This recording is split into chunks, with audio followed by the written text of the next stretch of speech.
Olá a todos, é um prazer, uma satisfação muito grande estar aqui presente nesse evento, poder contribuir com este evento. Agradeço à doutora Alessandra pelo convite mais uma vez, para trazer um tema de extrema relevância, tanto no direito médico como na medicina legal e perícia médica. Afinal de contas, a razão de ser da medicina legal e perícia médica é esclarecer e auxiliar vocês, operadores do direito. Então, trazendo esse tema de muita relevância, que é os danos associados aos cuidados de saúde, eu já atento vocês para uma diferença no nome, né?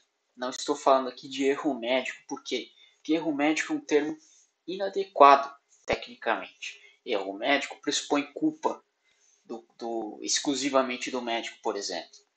Danos associados aos cuidados de saúde é um termo adequado, instituído pela Organização Mundial da Saúde, exatamente por visar a atenção da saúde de uma forma ampla. Afinal de contas, é assim que é. A atenção à saúde envolve diversos profissionais, envolve segurança do paciente e que, inclusive, são conceitos muito importantes para a gente trazer na medicina, na nossa avaliação pericial. Né? E aqui eu atento, senhoras e senhores, para que a avaliação pericial não estou falando estritamente da atuação como perito do juiz, mas também como perito das partes, enquanto assistente técnico, ou consultor médico legal, consultor médico jurídico, como nós da especialidade entendemos mais adequado, por ser de uma utilidade muito mais ampla. Isto posto, é preciso lembrar vocês que a medicina legal e perícia médica é uma especialidade independente, assim como a ortopedia, pediatria, psiquiatria, cirurgia plástica, enfim. Só que é a única especialidade, e por isso é independente, capaz de avaliar uma demanda pericial. A medicina legal e perícia médica é estritamente diferente das outras especialidades em termos de análise, de filosofia, de método de avaliação. Por isso é preciso formação nela, para se fazer qualquer tipo de perícia de qualquer área médica. A nossa formação é generalista, em termos de conhecimento médico, mas extremamente específica no que a gente faz.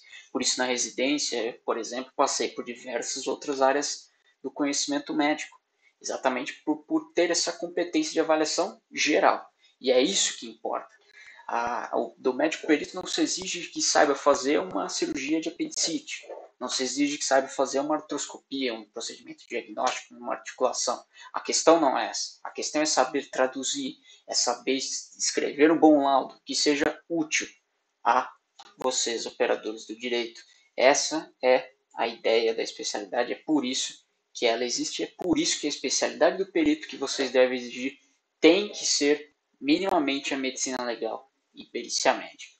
Isto posto, trago para vocês um conceito muito importante, né? Que sem responsabilidade civil não tem dano. O conceito de dano é muito importante, é o cerne da avaliação médico-legal. Dano é agressão ou violação de qualquer direito, como diria o Dr. Neemias Domingos de Mello no seu livro sobre responsabilidade civil. Tudo isso a gente tem que ter em mente. O perito, inclusive.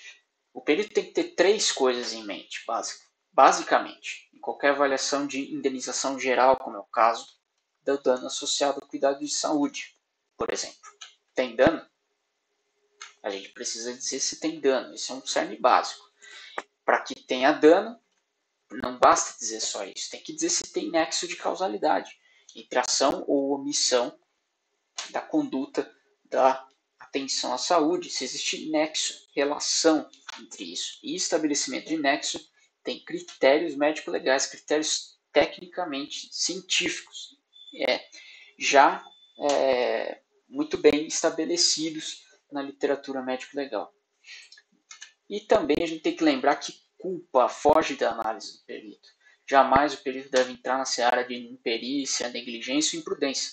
Esteja ele de que forma esteja atuando. Por exemplo, não só com o perito judicial, mas os assistentes técnicos também não devem entrar nessa seara, porque isso é competência do juízo, basicamente. É simples.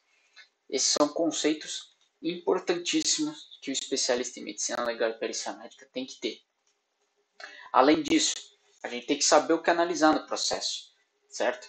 É inicial, obviamente, a gente vai entender o que está acontecendo, o que está sendo solicitado, a contestação, as documentações do despacho senador, que são de fundamental importância. Aqui entra uma função muito importante do médico perito, entenda-se pelo especialista em medicina legal e perícia médica, como consultor médico legal, ou seja, que orienta pré-processualmente, inclusive, situações como essa. A utilidade desse especialista aos operadores do direito, enquanto advogados, por exemplo, é de suma importância, porque muitas vezes existem casos que são inviáveis tecnicamente. Muitas vezes, por outro lado, mesmo sendo viável, existe uma quantidade enorme de prontuário que é colocado dentro do processo e que não tem utilidade na análise. E isso, obviamente, que sempre que possível, a utilização de um consultor médico legal, de um consultor médico jurídico é muito importante, exatamente para orientar o que é importante no processo para avaliação do perito ou não. Entretanto, dentro dos documentos, a gente tem fichas de atendimento, resumos de alta, atestados, relatórios, são os documentos mais importantes e mais relevantes, né, de uma forma geral. Por quê? Porque implicam em evolução, implicam em consequências, complicações, descrições cirúrgicas, quando se trata de atos cirúrgicos. Tudo isso é muito importante na avaliação médico-legal e isso depende do caso. Não é uma fórmula mágica, não é um manual de instrução, obviamente. Obviamente, depois da avaliação documental, a gente tem uma entrevista com o periciado, quando o periciado é vivo, obviamente. A gente tem algumas coisas muito importantes a estabelecer nessa entrevista. As datas de ocorrência dos atendimentos, a data de início de sintomas, portanto, o quadro clínico, que é muito importante, a gente precisa estabelecer, entender o que estava acontecendo, qual era o raciocínio naquele momento, dentro dos tipos e hipóteses diagnósticas que aquele periciado tinha, bem como antecedentes, e isso implica diretamente no conceito de estado anterior, que para nós é muito importante na avaliação médico-legal. O estado anterior nada mais é do que situações que vão implicar direta ou indiretamente no desfecho. É preciso que se exclua situações de estado anterior que interfiram no dano alegado, porque senão não há nexo de causalidade com uma ação ou omissão de assistência à saúde. Aí entra um ponto muito importante da avaliação pericial, que só com treinamento em medicina legal e perícia médica, ou seja, formação nessa especialidade, é possível se conceituar e ter método. Isso, inclusive, está explícito no Código de Processo Civil, no artigo 473. É preciso que o perito exponha o método utilizado. Por quê? Porque o método, ciência é método. Então, atividade pericial, como atividade técnico-científica, tem que ser reprodutível, tem que estar descrito como se chegou aos seus resultados, para que os peritos das partes, por exemplo, consigam chegar no mesmo resultado muito parecido utilizando o método que foi exposto. Isso é muito importante, isso é fundamental. Dentro desses conceitos e métodos utilizados, a gente tem que conceituar dano, por exemplo, de acordo com o MS, que é diferente do dano dentro do conceito jurídico, funcionalidade, que tem muita importância na vida pessoal e também na capacidade laborativa, muitas vezes. Condição anterior, estritamente relacionada com o estado anterior do periciado. Nexo de causalidade, como que nós vamos estabelecer nexos? Existem critérios médico-legais, como já citei anteriormente, critérios de Simonin, por exemplo. Então a gente tem que expor quais são esses critérios, para que a gente tenha reprodutibilidade no trabalho. Diferenciar cura e consolidação médico-legal faz toda a diferença, porque difere de consolidação óssea, por exemplo. Não tem nada a ver. Ainda que seja um caso ortopédico. São situações que a gente precisa esclarecer para o juízo. Além do mais, o que é segurança do paciente? As principais teorias referentes a falhas no sistema, tudo isso engloba o conhecimento de segurança do paciente. É fundamental que a gente tenha isso exposto no nosso método, no laudo pericial ou no parecer, quando estamos atuando como assistente técnico, consultor médico legal. Além disso, tem que conceituar o que é dano temporário, o que é dano permanente, dano estético, dano psíquico, quando couber, obviamente. São situações importantes de diferenciar. Muitas vezes não tem um dano permanente, uma sequela, mas num período de internação a pessoa teve um dano que teve relação com uma conduta de assistência à saúde, por exemplo. Houve, portanto, nexo de causalidade também. Tudo isso tem que ser esclarecido. Obviamente, na discussão, a gente vai juntar tudo isso. A gente vai pegar tudo que tem do caso, a literatura médica da época, isso é muito importante, porque a literatura médica é vigente, pode ser diferente da literatura médica da época. Então a gente tem que correlacionar com a demanda, juntar todas as peças. A discussão tem esse propósito, a discussão tem que ser muito bem fundamentada e inclusive juntando com os conceitos e metodologia que foram descritos anteriormente no laudo. O que a gente tem que esclarecer na discussão, basicamente? Situação de saúde anterior do periciado, se tinha alguma alteração relevante que possa implicar no desfecho encontrado, se tem dano, é um pilar básico, como trouxe anteriormente para as senhoras e para os senhores. Então a gente tem que estabelecer se teve dano ou não. Se teve, qual foi a data de ocorrência, o dano foi em decorrência de quê, se foi danos temporários e ou danos permanentes e ou dano estético, e também dano psíquico em algumas situações. Se tem nexo de causalidade, se fecha critérios, se não fecha. Se era um evento previsível e evitável. Esse conceito de previsibilidade e evitabilidade é muito importante na avaliação de danos associados ao cuidado de saúde, porque existem condições, situações médicas em que a previsibilidade e evitabilidade determina se houve uma conduta adequada ou inadequada, inclusive sendo esses os termos corretos, os termos técnicos na avaliação médico-legal. Porque falar em erro, a gente já sabe que pressupõe culpa e o perito não pode entrar nessa seara.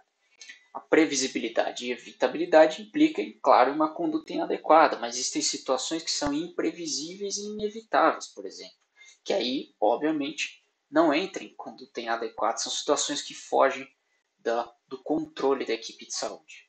A gente tem que diferenciar e determinar se teve um período de déficit temporário, quando a gente está falando de dano temporário, como, por exemplo, período de internação, se tem sequelas aí implicando diretamente nos danos permanentes.